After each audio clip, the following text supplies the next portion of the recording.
I think it's.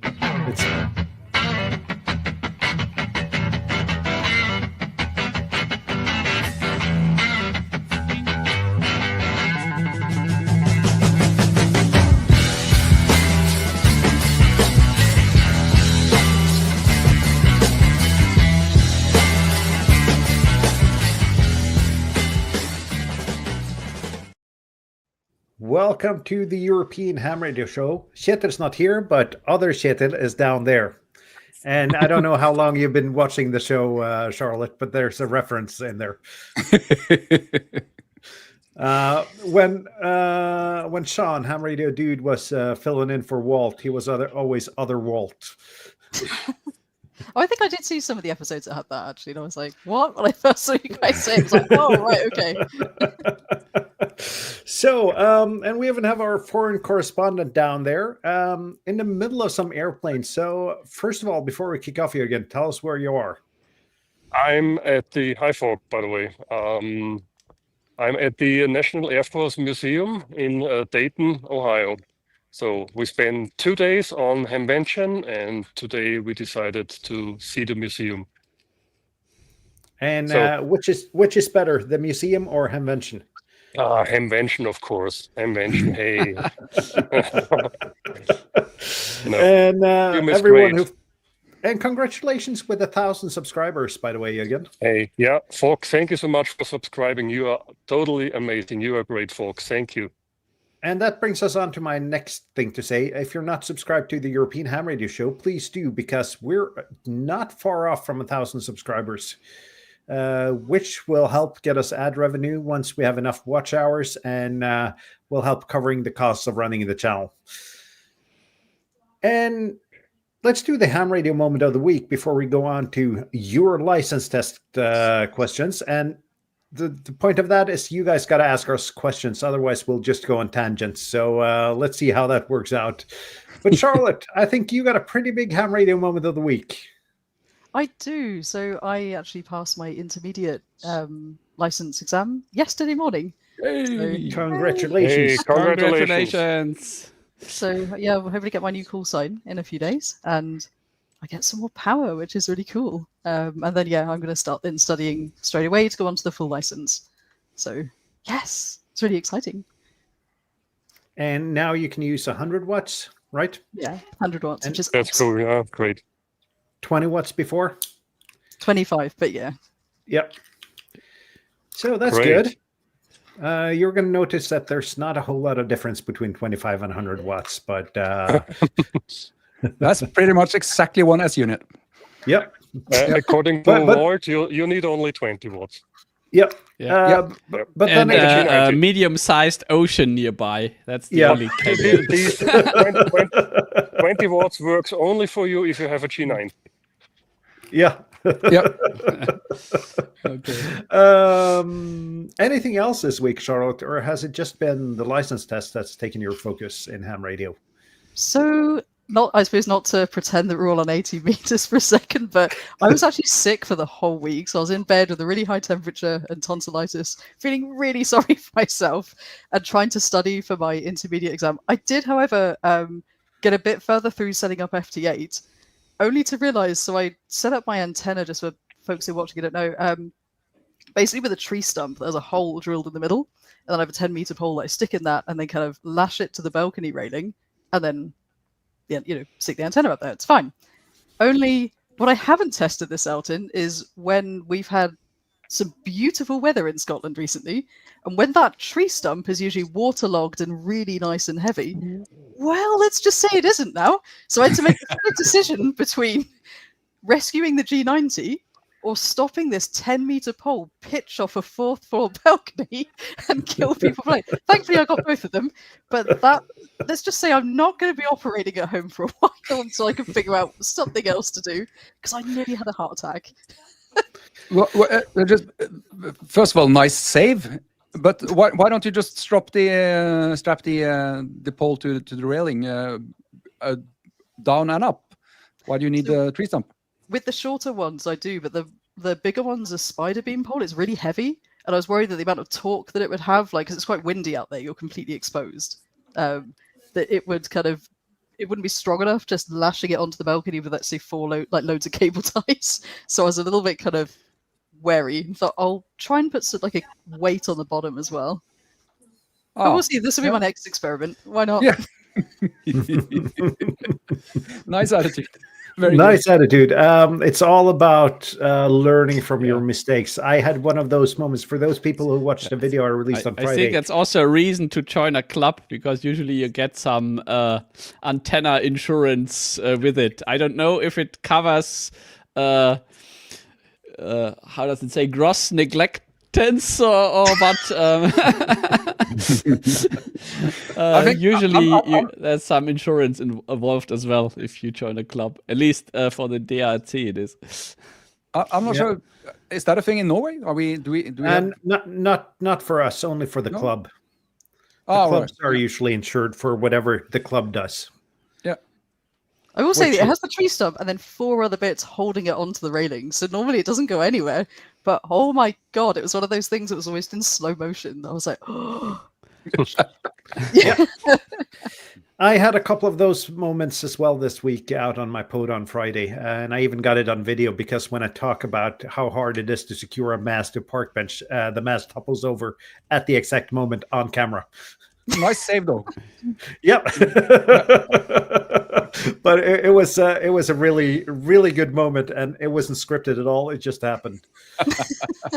I found that people, when I was doing the activation on Carlton Hill, I'd put a jacket over the back of the bench on the side where I'd put the pole up, because I was sitting kind of a little bit away, like at the other end of the antenna, and these people just came and sat right there, right under the pole where the jacket was. Like, why? That's the rule of antennas. Once you put up an antenna, people will come. And cats. Yeah.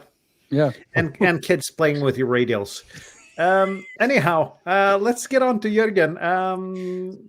Besides the airplanes, what's your ham radio moment of the week, Jürgen? Let me flip the camera around again so you can see me. That's this one. It should work. Okay. Can you see me? Yeah, it's working. Yeah. Yeah, there was a thing called Hamvention, and this happens every year in Dayton or in Xenia. And yeah, finally, after 32 years in the hobby, 32 years on my bucket list, that's my, should I say, ham radio moment of my life? I'm not sure. But definitely the ham radio moment of the week. Folks, it's worth to come. It's worth every penny. It's absolutely amazing. Not buying stuff, but meeting people, meeting old friends, meeting new friends, people you have talked to, see them in person for the very first time. I mean, I ran into so many people. It's amazing. At the Thursday evening at the hotel where this QRP meeting took place, right after the entrance, I ran into Walt, and yeah, you run across and the fields there, or the property there, and around every corner you meet another guy.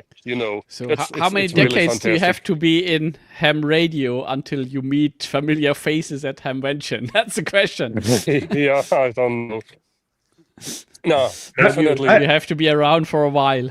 I just think, though, Tobias, since we do the YouTube thing and have a lot of guests on this show, the odds are probably higher for us than the regular Joe Ham. Yeah. And when you run a YouTube channel for a while, people recognize you. That's amazing. I mean, even if you have a small channel, they know you. They follow you. They know you. And, sometimes I was surprised. Hey, Jürgen, how you doing? And I thought, okay, who's this guy? Yeah. Yeah, amazing. But did you get anyone just staring at you? I figured out that was the step when people knew who I was, when I had a guy that stared at me for 2 days at a Hamfest. No. When I did the live stream yesterday during the POTA forums, there was several OMs there, and one was sitting behind of me, and in the break, he touched me and said, "Hey, I saw the call sign on your T-shirt, on the back of your T-shirt, and the channel logo, and I have to say hello." It's absolutely fantastic. It is. No, Sounds being like here, you're having a blast, Jürgen, or you had a blast. Yeah, and fortunately, HRO saved me buying the new FTX1 Optima because yeah, they had a very good price, $1,800. But it was sold out, so they made the decision for me, luckily. So yeah, I can spend my money on other things. I bought a spool tenor. I bought 2 signal sticks for some of my HTs, and I bought this TEHRS, remove before POTA and remove before SOTA with the SO39 protectors on it. That's it. Yeah, So but that's not not too half bad. expensive. The other thing I will bring home are pictures and memories, and that's the most important thing. Oh, absolutely. Yeah, And, and I have to say thanks, Jürgen, for the live streams. They are really great and very good quality. So I really enjoyed watching those. Yeah, I thought, okay, I will do it on 5G. There's a big radio tower next to the Hamvention, and totally nice signal 5G. But as soon as you step into the forum halls, you will lose 5G, and I was on LTE. Yeah, And line of at the sight and so on. Yeah, 5 gigahertz, right? but that's not a mile away. I mean, it's a half a mile away. But as soon as you're in the halls, you lose signal immediately. And yeah, at the beginning, as you said, Tobias, it was a little bit choppy, but yeah, if it settles down, especially when the audience get quiet and they stop surfing on their smartphones, and yeah, then the stream quality was better. it's also Oh, hey, if you it's live. yeah, but I mean we've been watching Hamvention live streams for years, and they're always choppy and always poor quality. Even That's Josh when has you- choppy and poor quality on his streams. No, That's I when disagree. you're using- Jürgen's stream was the best quality that I have seen so Okay. far in terms of streams. So Yep. he Tom- forked out the money to get onto the wireless, not on the WLAN, but on the phone network. Yeah, and that Yep. that really Mhm. makes a difference. So Yeah. thanks If for you use buying the- all those gigabytes. If you using the local Wi-Fi there, you get in trouble. Then it gets choppy. Talking about Wi-Fi, the Wi-Fi signal is good in here in the museum, but sometimes I lose you folks, but just for a second. So don't worry. But sometimes I lose you. We can see you Okay. all the way, and a lot of great planes in the background, though, Jürgen. Yeah, this museum is huge. You can spend 2 days in here easily. It's Yep. And then you're doing the Air and Space Museum in DC afterwards.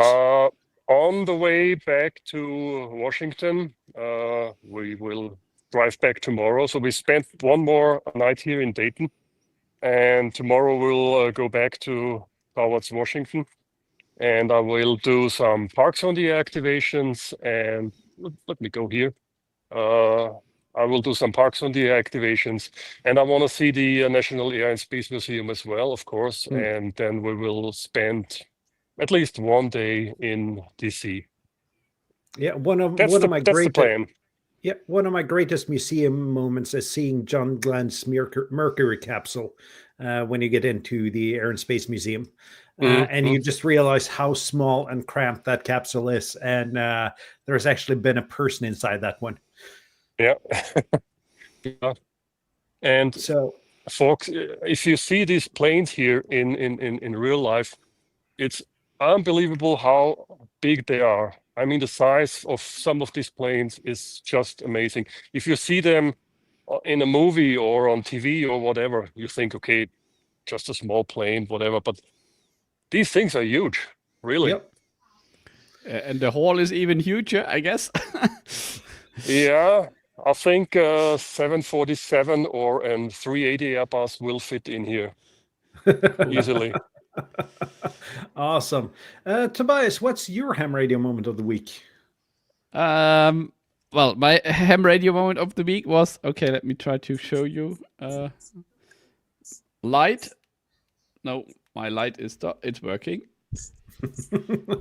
And yeah, these things, hang on a second.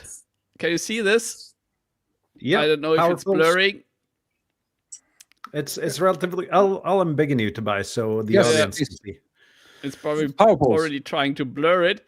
Yeah, this bloody plastic thing took me like 6 months to get from AliExpress. I ordered it 3 times, and I think 2 times I was refunded, and the 3rd time it did not show up, and I was refunded. But in the end, I got it, and it made its way into my TS50. So here you can see that was the test mounting, and this is how it looks now. I had to, file it a bit, and also, a bit of mechanical work to shoehorn it in, but I'm finally got rid of this cursed JBL, JBC, whatever connector that is one big catastrophe.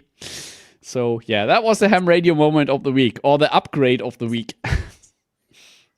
That is pretty nice. And having power poles on your radios just makes it so much easier.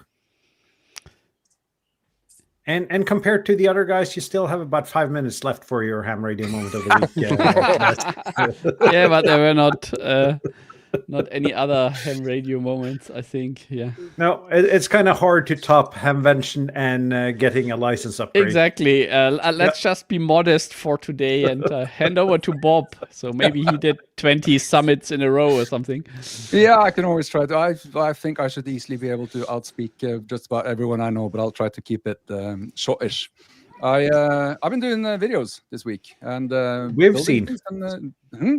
We've seen that you've been doing videos this week. One every day or so? Yeah, I think actually 4 videos this week. There was one project. Someone complained that my videos were too long, so I split one up into 3 parts, which is, let's see if I can get this without it turning transparent. This is my new LoRa APRS tracker. It's a 3D printed parts with the Heltec wireless tracker board inside and a 2 amp hour battery.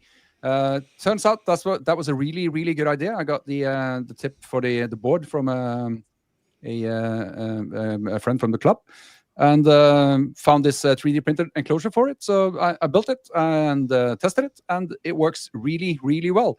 And it's even got, let's see if we can get this to show. It's even got a switch on the side to disconnect. I think that's the same case that I've used for my Heltex, because it could print it out with switch, without switch, with GPS switch, without GPS switch, and so on. So it's a very nice model. Yeah, it is. The only problem with it, I will say, for the 3D printing nerds, there was a lot of support material when I printed this.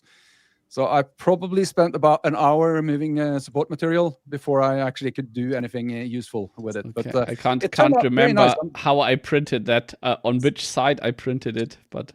It's got so many internal things that I dared not print it with the sensible way to avoid support. Okay. But other than that, very good, very nice model, and I'm very happy with this. I think this is going to be what sticks. Also, the newish firmwares from Ricardo now makes it easy just to enable Bluetooth on the tracker as well.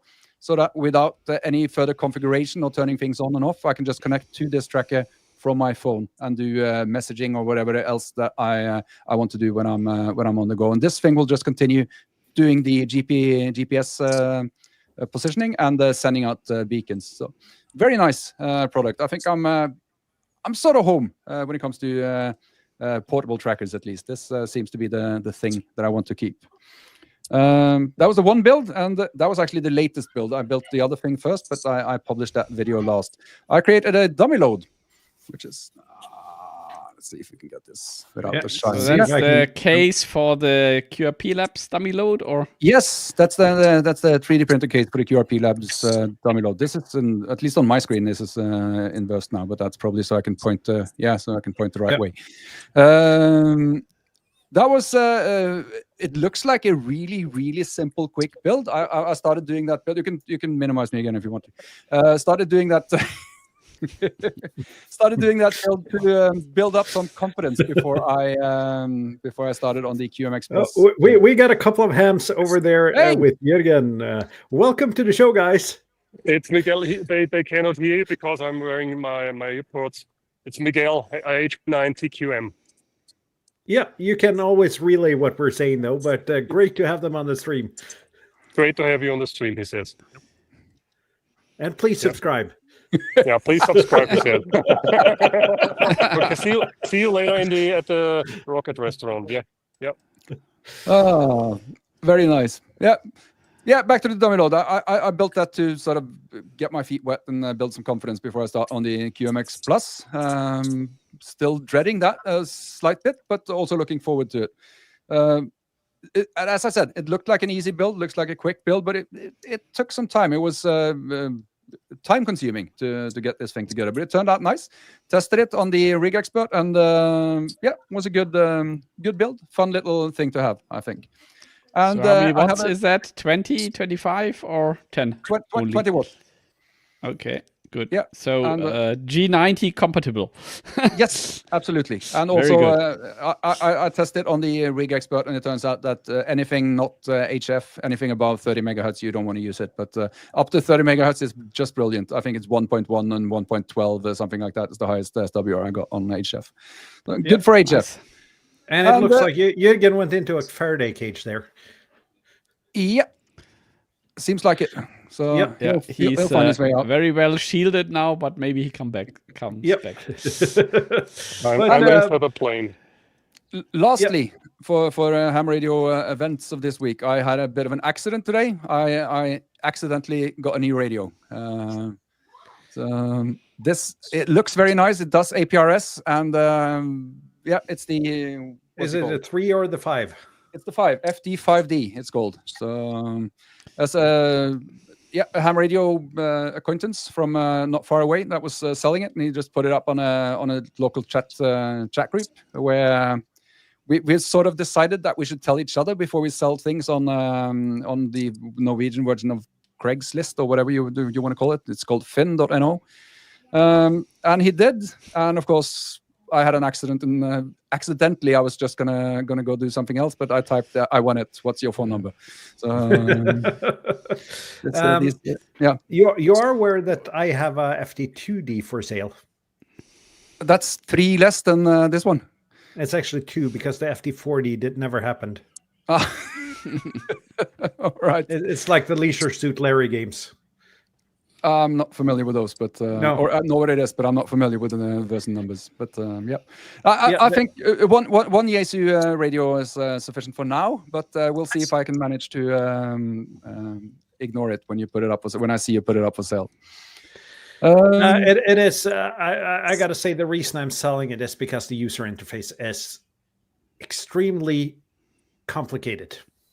Does that have a touchscreen than the one you have? Yep. Yeah, so basically the same radio, only except it doesn't have a color screen. Ah, all right. Yeah. My experience is that it's not really the lack of colors that makes the interface hard to use. So no, absolutely not. I would think. But anyway, this is turning out to be a very long ham radio moment. I mean that's okay because we're just avoiding all the tricky questions, right? It's all part of the plan. Just keep going. There hasn't been a single question yet, so and Kjetil says that the FD2D has an amazing interface compared to a Vero. We have to agree to disagree there, Kjetil. I actually disagree as well, maybe because I don't hate the user interface of this Vero radio. It's I'm not saying it's brilliant, but it's workable. So it's better than a Yaesu. I guess that's my ham radio moment then. Yes, please. Yeah.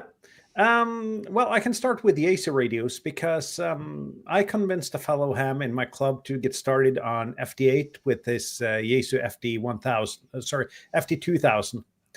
So I got him to get a Digirig, and that radio is a nightmare to set up. So if anyone knows how to get one of those radios up and running with Digirig, I'll be happy to do a video call with you once I'm back at his place, because the menu interface of that radio is not user friendly, and when you look up the menu items in the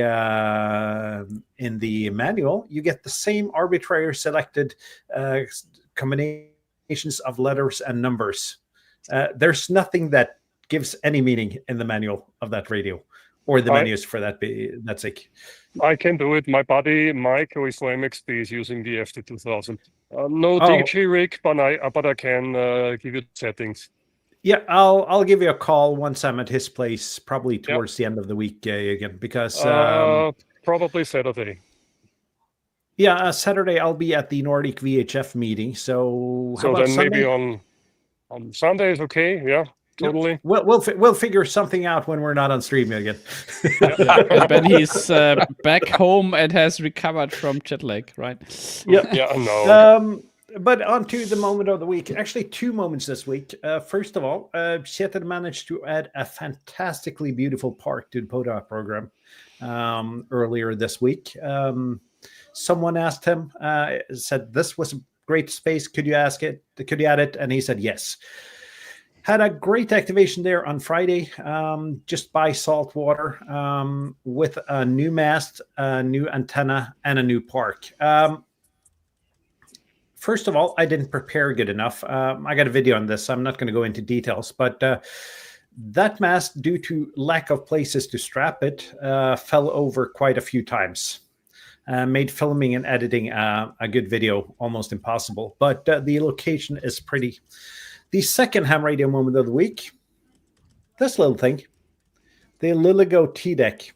I know you don't like the keyboard, Bob. I do. No, you don't.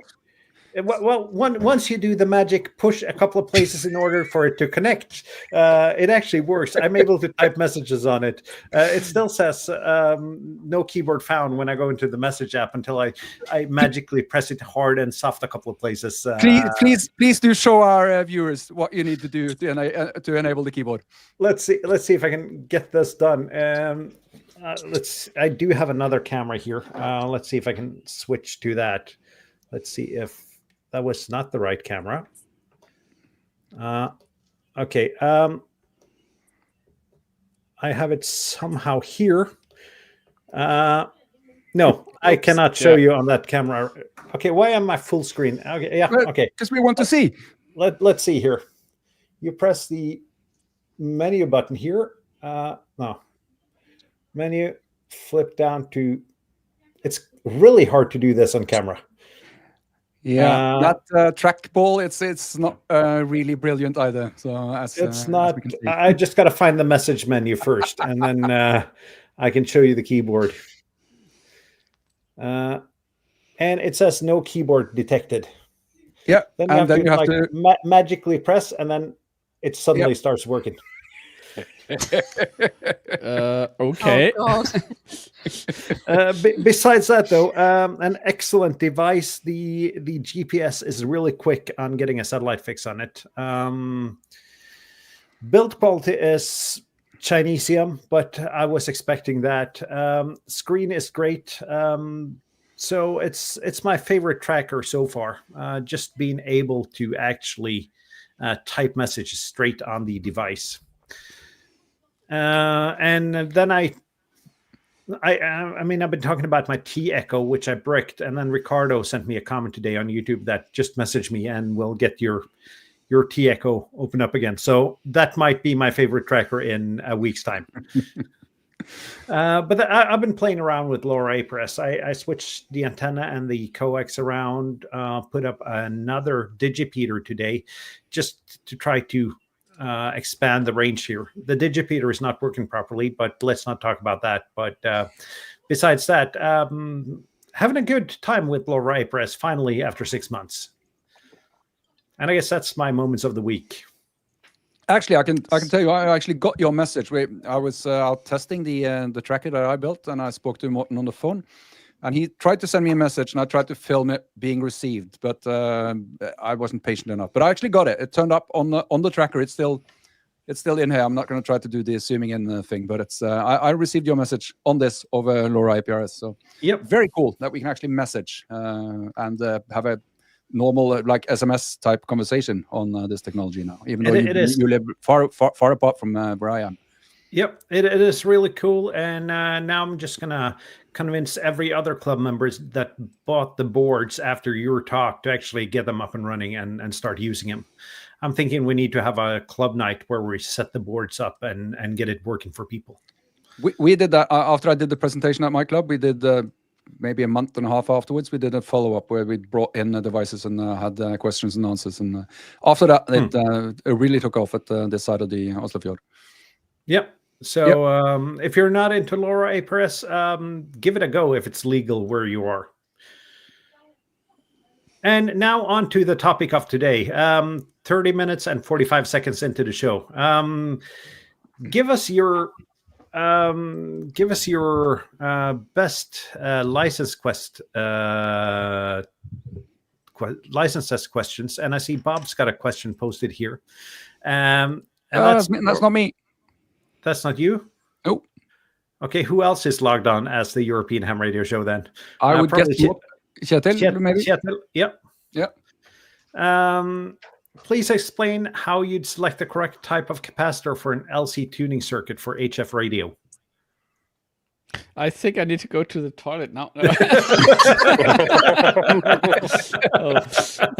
I do need to research this topic a little bit, but Bob, you have built a couple of LC tuning circuits, so perhaps you take this one. I have, and I think as always on this show, the answer is it depends. In this case, it depends what you mean by the correct type of capacitor. That, as Steve said, that's use an online calculator. That would entail figuring out the capacitance of the capacitor. So if that is the question, then yeah, an online calculator for designing an LC match. I've created one, and there are many others. I just created mine because I wanted to understand the math behind it. But there are many others, and even some places that explain the math so that you can create your own calculators if you're so inclined. But that's just the capacitance value of the capacitor. I can speak a little bit more about that too, because you're not going to get a value from that calculator that is a standard value for capacitors. So you may need to combine 2 or even 3 in different ways. So it's a good idea if you understand how to calculate the resulting capacitance when you do parallel and serial connections of several capacitors. That's going to be helpful, because then you can pick different values. And there's always, let's say you get 47 picofarad capacitors. That's going to be in a range from 40 to 55 picofarads if you get a bag of those. And you can test all of them and figure out who is closest to what you need, and you can combine them with others to get pretty damn close to the thing that the calculator will tell you. I did that with the LC match that I created for my 20-meter vertical. It takes a little while, but yeah, that's absolutely doable. Get a proper or a good LCR meter. I can't remember what the concept is called, but it's a 4-wire measurement. When you want to measure, yeah, that has not got 4 wires. Nope. I lifted it up before you said 4 wires. So yeah. That thing, the thing is that there's going to be capacitance, straight inductance in the leads, test leads. So that's going to be a problem. These are not removable. So usually the manufacturer has taken that into consideration. You know, if you can't swap out the leads, then they're part of the calibration, right? True, but the leads they always also will get affected by your hands and anything metal in nearby, and the shape of the wire, the test leads. And if you want proper, really good results, then you should get a 4-wire measurement device. And that I would not build a LoRa low-pass filter with this one. I agree. No, yeah, but maybe for 80-meter band or 40-meter band, you can work with it, right? Kjetil's got a follow-up here. The correct type, like air gap film capacitor or so on. That would, to a great extent, depends on the amount of power you need. and also the Q that you need to get out of the total filter. Certain type capacitors has higher Q and certain has lower Q. I would say for an LC match, the Q isn't really that important. That would be more important for a filter. But an LC match is also a filter. You can create them in a configuration of a low pass filter or a high pass filter, so you get that as a free bonus. But only for the matching, I don't think the Q is really important for. It might even be an advantage to not have such a high Q, because I think the filter would be a little bit more wide. Sorry, the matching unit would be a little bit more wide banded. So what I've been using is normal ceramic capacitors, through-hole ceramic capacitors. They work nicely for this. Air gap capacitors, if you want to build them, of course, you can use that. Problem with those is that they're sensitive to the environment they're in. So if it's rainy, then you might get a completely different capacitance than when it's dry. So I wouldn't use an air gap capacitor for this. What you can do is a very easy capacitor to make is just use a piece of coax cable, because that has a certain amount of capacitance per centimeter or meter. You just cut quite a bit more than you need, connect it and use it as a capacitor, and you just keep cutting it shorter till you get to the sweet spot.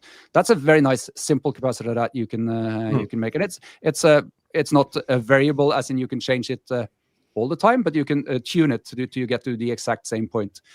It's probably more lossy than a good ceramic capacitor, though. Yeah. Okay, but the question is, if that was a license question, what's the correct answer, right? If this is for multiple choice, your explanation, Bob, is fantastic for practical building, but what's the answer in the test, right? I mean, they probably want. If that was a question in a test, then I'd be really pissed, because that's not a good test question. Yeah, we want the 4 answers, and then we select one, right? We got a couple of more questions here from James. What is the amp output of a PD USB-C cord at 15 volts? I think that's per the standard. I think it's 2.5 amps. But I've found that a lot of power banks and the chargers will be able to deliver more. But I think the standard says 2.5 amps, if I don't misremember. 2.5 or 3 amps, I think. But is it by default? It's how many is 65 watt? Yeah, and then you divide it by the volts, and then you have the amps, right? No, that's I don't 65, know. 65 watts is only for the 20 volt output. Okay, didn't know that. Thanks. See, learning something here. Yeah. Marion's got a couple of questions. First of all, Charlotte, were the practice exams worth the time? Yes. So I took 4 mock tests in total, but I should probably explain that I did like a full structured course for doing the intermediate. So as part of that, I had weekly tests on the topics as you go through. But yeah, I did 4 of them, and 3 of them were set by the training provider that were actually harder than the real exam I took with the RSGB. I also picked up this, which for people studying in the UK is super helpful, because it has a whole bunch of practice questions in the back, and it covers all of the license levels. So I was working through the kind of intermediate ones, and then getting a feel for, how they word the questions and the kinds of things that they're going to ask and stuff like that, and practicing the hell out of the technical topics part, which is all of the electronics. Because I have a few other books in my little stash down here that I used for studying, because unlike a lot of people sitting this, I don't have an engineering degree.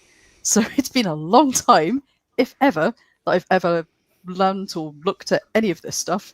So there are a few other books that if there are people who maybe don't have a kind of electronics or engineering background and who are thinking of taking these exams, I'm happy to recommend them, because I did use them for mine and they were really good. So I just got, when you say an engineering degree, I have no degree. I have no education at all. I just have a keen interest in electronics. You absolutely don't need a degree. You just need to be genuinely interested. You can pick this up for yourself.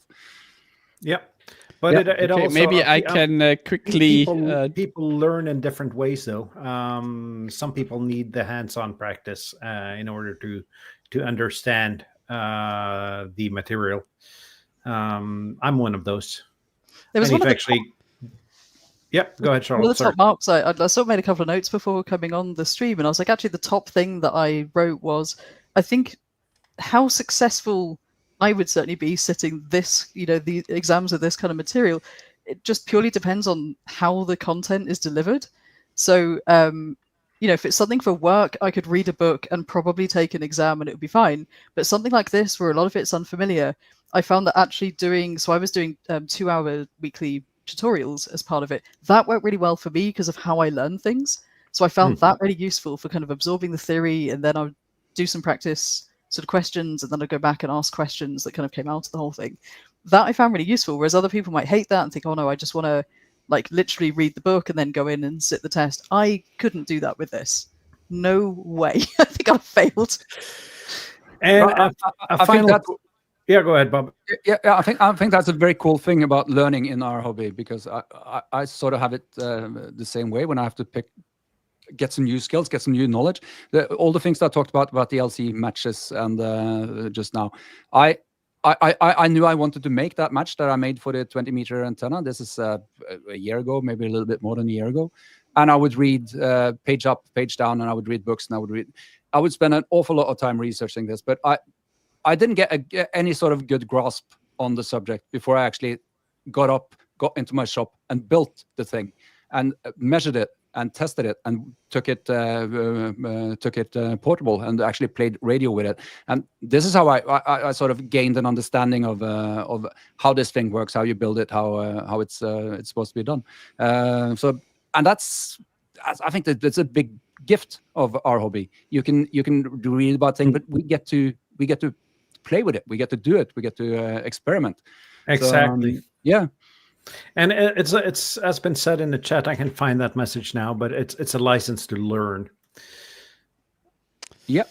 Yeah. Maybe a quick message from my side. Yep. Yeah. If you want to do the ham radio license in Germany, there's a pretty good platform now. It's called 50ohm.de, and you basically can start learning for the course here. Yeah, and there's also a accompanying book for the entry license. And I've looked at the book and I've looked at the platform, and it's really so much easier than what I had when I got the license. Yeah, when I got the license, there was a brownish printout with all the license questions and possible answers. Yeah, and that was it. Yeah, so if you wanted to do it on your own, you really had not a chance. Yeah, but now here with the 50ohm platform, you can go through all this and read through the different topics, and there's also an Android and an iOS app. Yeah, so you can do it on the go in the bus and just look at the chapter you're interested in or do a test run. So I really recommend, if anybody in Germany is interested in looking at this, have a look at 50ohm.de. Yep. And I was just going to say that in Norway, and Kjetil posted this in the chat. I'm just going to show the webpage here. If you're in Norway, and strange enough, some of our viewers are from Norway. You have radiokurs.no. There's an open course here which you can take if you're not taking a physical class. Then it's online courses, where it's classroom courses, so you can find out pretty much what you need to get licensed at this place. I didn't know that this website, I knew it existed, but it looked completely different and wasn't as user-friendly when I took my license. I gotta say, I knew a bit about electronics before going into the hobby. I probably could have learned enough to get my license from a website like that. I'm really happy I joined a course, because all the other things that you pick up that are not part of the test, that are not part of the curriculum as such, I think they're really, really valuable. So I would encourage everyone, just join a course, join a remote video course, an in-person course, that doesn't matter. Just get the personal interaction with the people that has been doing this for 10, 20, 30, 40, maybe even 50 years. It's so worth it. Yeah, do it. So absolutely. Marion had another question here, since there aren't really any new license questions, test questions, and even if you're not doing the test in one of the countries we are, the material is very similar across borders. So ask your questions, and we'll try to elaborate on them as good as we can. But with hindsight, Charlotte, what's the best advice for someone studying now? Oh, good question. I would say don't rush it is probably the key thing. So I took a bit of time to go through all the topics. I then decided once I'd hit the end of the course that I would just sit a mock without any real revision to then identify the weaker areas where I maybe hadn't retained as much of the information, and then I went and sort of revised those more heavily. I will say I was freaking out the night before I took this exam, fully thinking I was going to have to come on here and tell you guys I'd failed the whole thing, and it was absolutely fine. So I guess the other thing is just to always remember that this is for a hobby. It's not life or death. It's not for your job. It doesn't really matter if you fail and you have to resit it. Who cares? And just to go at your own pace, do your own thing, find a kind of mode of content delivery that works for you, whether that's reading a book, joining a course. I kind of agree with Bob, like massively doing some kind of online course or in-person course is really good. Because I certainly learned a lot more from chatting to the other hams and being like, okay, so how would you apply this in the real world, or blah, blah, blah. And they would then kind of elaborate. So yeah, I think just enjoy it as well. Like, it's been really cool. And honestly, for me, it was a real confidence builder actually from going from someone who was useless at maths at school, so I didn't really understand kind of how it applied in the real world, hating it, and it was my weakest subject, so I didn't carry it on through to university or anything, and then sitting there with like this formula sheet and looking at these things like inductance and reactance and capacitance, all these sorts of terms I probably wouldn't have known a year ago, and then coming out of this and being like, oh my god, I just passed an exam that had a technical element that wasn't for my job. What? I can do these things? Wow, that's really cool. And I was so happy when I got my result through that I genuinely shed a tear, because I remember being that kid at school who was like, damn it, I'm useless at maths. Like, why am I so stupid about this one particular area? All my other subjects were markedly better academically, but just not that one. And it was a real confidence thing, I think, for a long time. So, there is just part of this hobby that as you go through it, sure, it's not that easy, all of it. But it's fascinating, because let's be honest, there's always a bit of it that feels like a bit of magic when you're like, oh my god, I just spoke to someone the other side of the world with a bit of wire. This is crazy. And then it's like there's this sort of confidence building element too, where I thought, actually I can do it. It's fine. So because I pushed myself I like pretty your hard enthusiasm, Charlotte. It's so great to see somebody. Wow, yay! But seriously, Charlotte, I can identify with what you're saying, because when I went to university, I took English and anthropology just because I was never any good at any of that science stuff, and the practical appliance of the subject matter in ham radio is what actually helps me learn stuff and feel that I am starting to master something like it, and actually enjoying math, which I've never done in my life. Same. I was like, is something wrong with me? Is there something in the water? Like, what's going on? But yeah, I have an equally like, my degree is actually even more useless than your one. I have a master's in divinity, so I did biblical history. Biblical studies, church history, and theology for my degree, because I actually, as a little kid, wanted to be one of those people that would go off on like archaeological digs, and when they found like bits of manuscript, that I would go and translate them, was what I wanted to do ultimately. So I was going to go and do my PhD and translate this stuff. Now, I actually work in tech and have a very different kind of career and outlook on life, I suppose, as well. But actually, a big part of that, though, I think, was that I was very good with words and etymology and letters and all of that, and useless at the math side. And I think it really kind of did affect my confidence as a child, I think, growing up, for sure. So it's really cool, like, as you say, I think part of it is because radio is practical. I'm like, oh, right, okay, this is what this actually does. And I did have, like, I bought a little electronics kit that kind of goes with the course for you to do the practical exercises that went alongside. I didn't do all of them, but I did kind of half or so. And that was quite cool, kind of seeing, how do resistors behave in, like, I don't know, series and then in parallel and blah, blah. So there you go. I think it's cool. Do it. Do it, do it, do It it. is. And Jürgen, you're back among the living.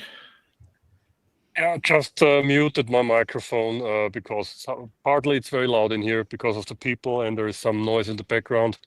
Yeah, I've lost the Wi-Fi when changing between the halls. Maybe not a good idea during a live stream. But at least it's not a solo live stream, though. And that helps a now lot. I'm in portrait mode, but anyway. Yep. Okay. We Doesn't can matter. certainly live with that. Yeah. Any questions you wish you'd asked when taking your license, Jürgen? Oh, really? This question was unexpected. I'm sorry. So, I just thought I'd get you back in the discussion again, Jürgen. may I have the audience joker? Yeah. Yeah. Let's see if anyone else, any more questions from the audience here? At least we can talk more about ham radio, but I guess the takeaway here, and I see that ham radio with N2 FATS, what is G'day mates, and we're in Europe and not in Australia, so that's a geography thing and not a ham radio thing. But ham radio actually lets you learn about those weird islands that are separate DX entities that you didn't know existed. Yeah, that is true. Starting out with the FD8, I think that I finished the DXCC in about a month. There were so many place names that I had no idea where they were. I had to look them up in well, to be frank, I did use Google Maps, but yeah, it's very cool. You get a different perspective on geography when you actually do FD8 with the distant places. Yeah, at some point I had WSJT up in one window and Wikipedia in another window, and read up on the countries. I did that for the entire month. I did the XCC. Yeah, so, sounds familiar. And yeah, you discover interesting things about interesting countries as well. And I'm pretty sure I decided on a lot of places that I'd like to see doing this. Some smaller DXCC entries, not maybe really exotic ones, but really small ones. There's quite a few of them that you can visit, even just driving around Europe if you're so inclined. So yeah. Yeah, there are a lot of, I had 3 QSs. I did a POTA today while I was out testing my LoRa press, because suddenly I was at a POTA. All of a sudden, just a complete coincidence. But I had 3 QSOs from Luxembourg, and that is now one of the countries I want to see. That, and I actually saw a TV show from Luxembourg, a crime show at some point. I got a bit of a weird Netflix history, so I got a separate section for Belgian and Dutch crime shows. Nice. Luxembourg is it's I've been there. We managed to stop for a bite to eat, but it's a very small place, so pay attention if you drive through it, or else you'll end up in either in France or Belgium, depending on which way you're going before you or Germany or Germany. Or Germany. Oh, yeah, I'm out of focus. Let's see if I can get this. Let's see. No. Yeah, there we go. Actually, one of the guys said he was from the town of blah blah blah in Luxembourg, and I thought Luxembourg was pretty much just one city. Well, I think they have some small places around. The place we stopped to eat was quite a nice place, but of course that was 10 minutes out of Germany and 10 minutes before we turned into France. So yeah. Yep. And Tobias mentions Ceuta and Melilla, I think it's pronounced, the North African Spanish enclaves in Morocco. I did not know a lot about those before I started doing ham radio, but now I pretty much know the entire Wikipedia article, and I've watched videos on those 2 enclaves on YouTube. And these are excellent example because these are the places that I decided I need to visit. So at some point, I think there are ferries going there across the Mediterranean. So at some point, I'll take a ferry from Italy or Malta or whatever, and go down and visit these places. And when you're in Italy, you have to see San Marino, for example. It's a nice place. So yeah, that would be San Marino. The Holy See would be incredible to operate radio from the Holy See. That's a different DXCC entry. I don't know if that's SEPT. Do you know, Jürgen? Where is that? No, it's Vatican, not, no. Oh, yeah. No, San Marino is not SEPT. No. How You about don't Holy get- See? You know? I don't The think so. Vatican City? I think that's... Mm, Yeah, Kjetil says it's I have to it's a sept. Yeah. country, okay, so great. Thank you. That makes That it would so be- much easier to bring your license there. Yeah. Let me change the position absolutely. here. So many cool places, so many tiny DXCC entries, even in Europe. That's fairly easily accessible from. Yeah, but you usually you only get interested in these things once you made a contact there. Yeah, like hey, I made a contact with XYZ. Where is that guy? And hey, I didn't know that place existed. And then you start down the rabbit hole on YouTube or God knows I where. went on a rabbit hole, and of course I can't. Let's see, Saint Michelin, I think it's called. It's a French island outside the coast of Nova Scotia. I see Steve's in the chat here. He probably knows more about it. But that's EU, and that's Europe within a short ferry ride from Canada. That's also a place I'd really like to visit since I got a contact from there. Yeah, it's Saint Pierre and Michelin. I hope I pronounced it Michelin. correct. Yeah, Yep. Michelin. Yeah. No, I don't speak French, so. But that is actually that's what ham radio does to you. That's true. Even made me go to Scotland.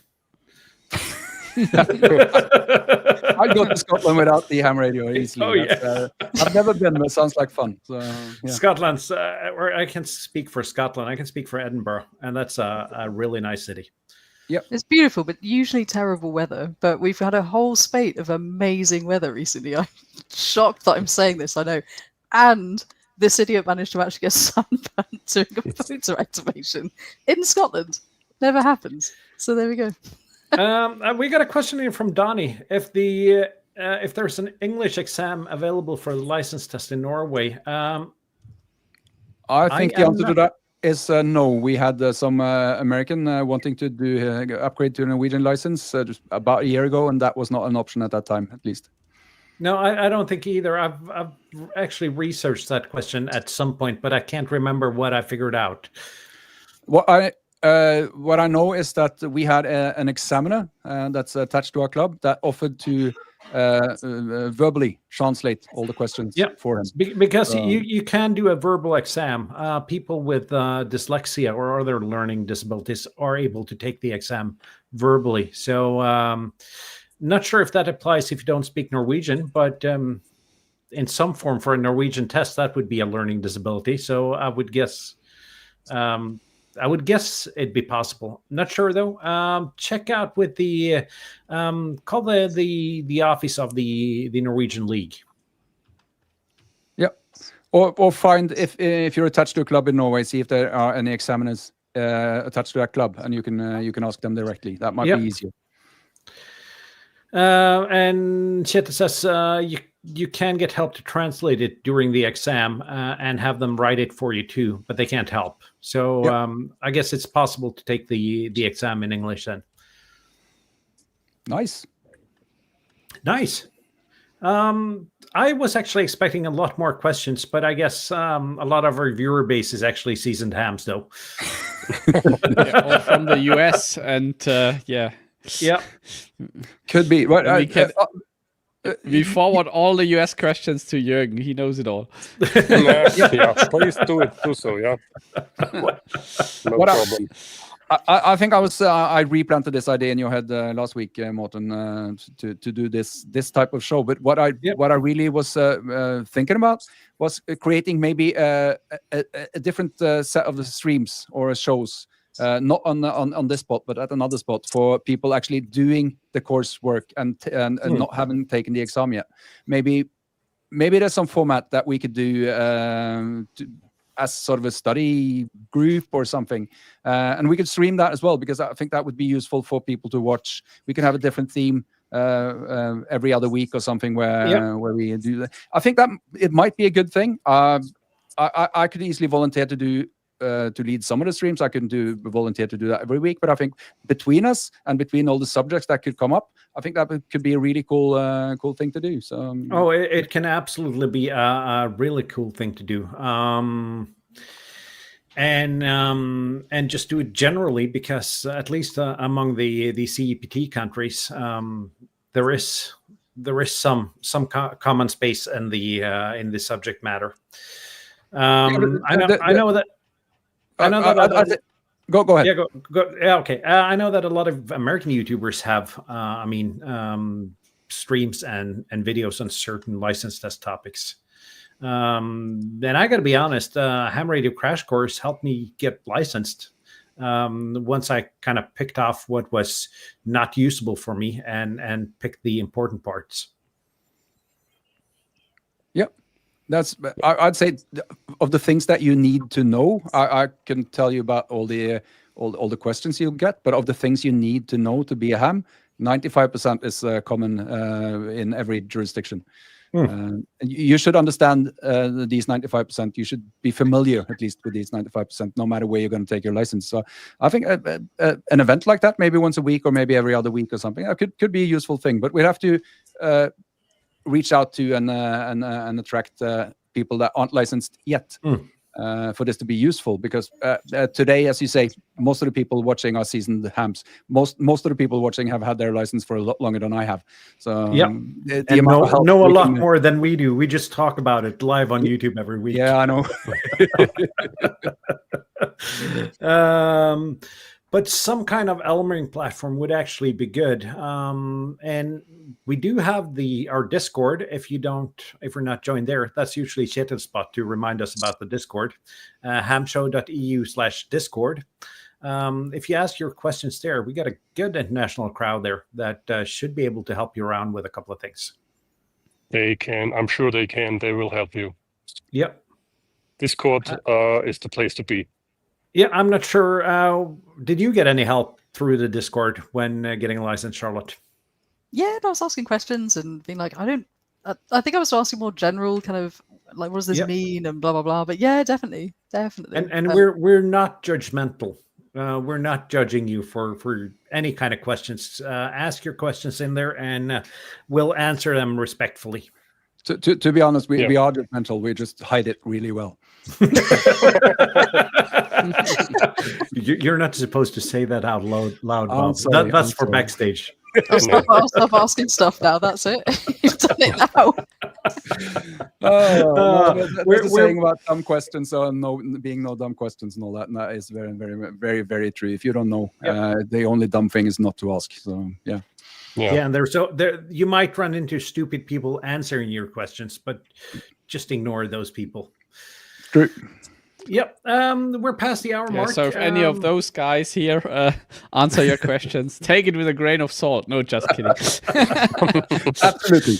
And the answer is always, it depends. Yes. And on that bombshell, we'll be back next week. I have no idea what we're going to talk about. I don't think we have anything planned, but if not, we'll do just the Ham Radio Moment of the Week hour. If we don't have anything else. If we don't have anything to talk about, we just take a few detours and talk about something else. We can easily fill up. I mean, there aren't more than 15 minutes covered by the actual topic of the show, so I'm guessing we're going to survive nonetheless. The best shows are those without a plan. Yeah. See you guys next week. Enjoy your week and see ya. 73. 73. Bye. 73.